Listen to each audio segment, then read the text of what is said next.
आप देख रहे हैं न्यूज नाउ 24/7। ताज़ा खबरों के लिए हमारे साथ बने रहें।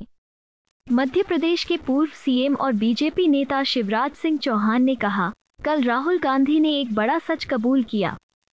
उन्होंने कहा कि पूरा सिस्टम निचली जाति के खिलाफ है। ये मैंने सिस्टम के अंदर रहकर देखा है। बीजेपी कहती रही है, वर्षों से कांग्रेस पिछड़ा विरोधी है, लेकिन सच्चाई हमेशा सामने आती है। लोगों ने देखा है कि कांग्रेस ने क्या किया है। उन्होंने वर्षों तक ओबीसी आयोग को संवैधानिक दर्जा नहीं दिया है। मित्रों, तुष्टीकरण ही कांग्रेस की, टीएमसी जैसी पार्टियों की खुराक और खाद पानी है। तुष्टीकरण के बिना ये पार्टियां एक दिन भी चल नहीं सकती। सिर्फ अपने वोट बैंक को बनाए रखने के लिए ओबीसी का आरक्षण छीनकर एक विशेष धर्म के लोगों को देना, क्या यह न्याय संगत है? पश्चिम बंगाल में ममता बनर्जी उनकी वोट बैंक की राजनीति पर अब माननीय हाई कोर्ट ने तमाचा मारा है। हाई कोर्ट से उनको फटकार मिली है। कोलकाता हाई कोर्ट ने पश्चिम बंगाल में 2011 में 2010 के बाद से जो अल्पसंख्यकों को ओबीसी सर्टिफिकेट जारी किए थे, कई जातियों को जारी किए थे, वो सारे के सारे रद्द करने का फैसला सुनाया है। सत्ता संभालते ही ममता जी ने वोट बैंक की राजनीति की और ओबीसी सर्टिफिकेट बांग्लादेशी और रोहिंग्याओं तक के बना दिए गए। 118 जातियों को ओबीसी श्रेणी में डाला और बिना किसी नियम का पालन करते हुए अल्पसंख्यकों को भी ओबीसी के सर्टिफिकेट जारी कर दिए गए, जिसे पश्चिम बंगाल के हाई कोर्ट ने असंवैधानिक बताया है और उसे रद्द करने का फैसला लिया है। मित्रों, सिर्फ वोट बैंक की राजनीति करने वाली ममता जी की कलई खुल गई है, लेकिन तुष्टीकरण पर उतारू ममता बनर्जी हाई कोर्ट के फैसले को मानने के बजाय अब वो ये कह रही कि मैं ये फैसला नहीं मानती, ये फैसला लागू नहीं होगा, कि ये संविधान का अपमान नहीं है। ममता बनर्जी अपने आप को समझती क्या है? क्या वो संविधान के ऊपर है?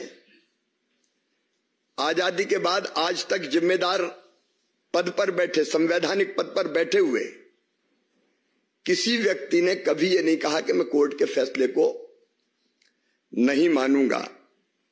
ये अहंकार की और अराजकता की पराकाष्ठा है।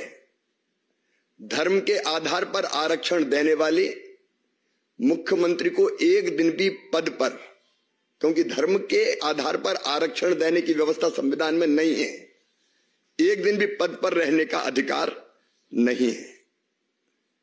मित्रों, कल राहुल गांधी जी ने भी एक बड़ा सच स्वीकार किया।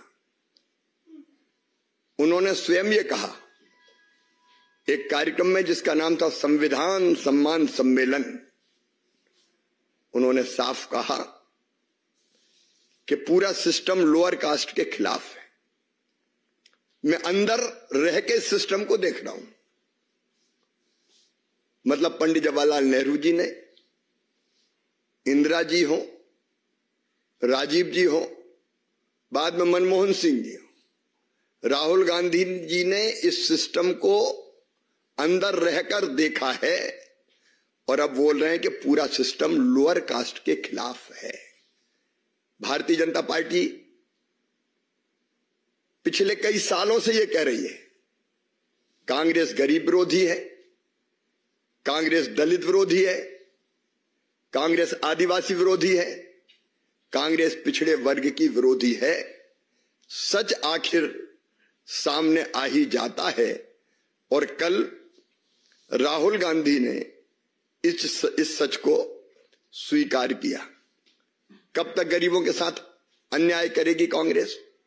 और पिछड़े वर्गों के खिलाफ जो कुछ कांग्रेस ने किया है वो किसी से छुपा नहीं है।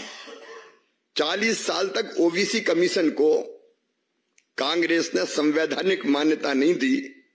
ये काम अगर किया तो भारत के यशस्वी प्रधानमंत्री श्रीमान नरेंद्र मोदी जी ने किया।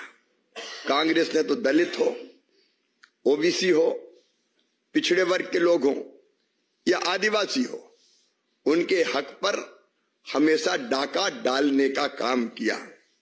कांग्रेस शासित राज्यों ने आंध्र प्रदेश और कर्नाटक में भी ओबीसी के हकों पर डाका डालकर अल्पसंख्यकों को आरक्षण देने का पाप किया, अपराध किया।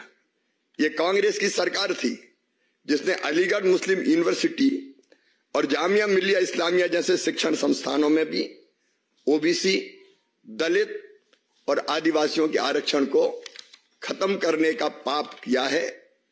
बाबा साहब ने तो कांग्रेस का, भारत रत्न डॉक्टर बाबा साहब अंबेडकर जी की मैं बात कर रहा हूं, उन्होंने कांग्रेस का कदम कदम पर विरोध किया था। बाबा साहब चुनाव न जीत जाए, चुनाव जीतने से रोकने के लिए कांग्रेस ने कई बार रोड़े अटकाए। पंडित नेहरू और इंदिरा जी को तो उनके जीवित रहते ही भारत रत्न मिल गया था। बाबा साहब को भारत रत्न तब मिला जब भाजपा के समर्थन से सरकार बनी। कांग्रेस ने बाबा साहब के तैल चित्र को भी संसद में लगने नहीं दिया था। बाबा साहब ने पंजाब की एक रैली में कहा था कि पंडित नेहरू ने दलितों, पिछड़ों के लिए कभी कुछ नहीं किया। शुरू से कांग्रेस की मानसिकता ही ऐसी रही है, चाहे रंगनाथ मिश्र कमेटी हो और चाहे सच्चर कमेटी, हर बार दलित, पिछड़े और आदिवासियों का हक छीनने की साजिश रखी गई। कांग्रेस का पूरा कालखंड ऐसे ही पापों से भरा हुआ है और वो पूरा का पूरा सच अब राहुल गांधी ने स्वयं स्वीकार किया है। और आज भी कांग्रेस और इंडी गठबंधन के सारे घटक दल इसी तुष्टीकरण की राजनीति पर चलकर दलितों का, आदिवासियों का और पिछड़ों का हक मारने का काम कर रहे हैं। ममता बनर्जी जिसने अभी ये कहा कि मैं हाईकोर्ट के फैसले को नहीं मानूंगा, उनके साथ मिलकर इस इंडी गठबंधन में शामिल है। भारतीय जनता पार्टी इस षड्यंत्र को चलने नहीं देगी और देश की जनता भी सच देख रही है। कांग्रेस की और इंडी गठबंधन की तुष्टीकरण की नीति उजागर हो गई है। अब जनता इसका जवाब देगी और भारतीय जनता पार्टी अकेली 370 और एनडीए के साथ 400 सीटें पार करके अपनी सरकार बनाएगी। आपको यह वीडियो पसंद आया हो तो इसे लाइक करें, हमारे चैनल को सब्सक्राइब करें।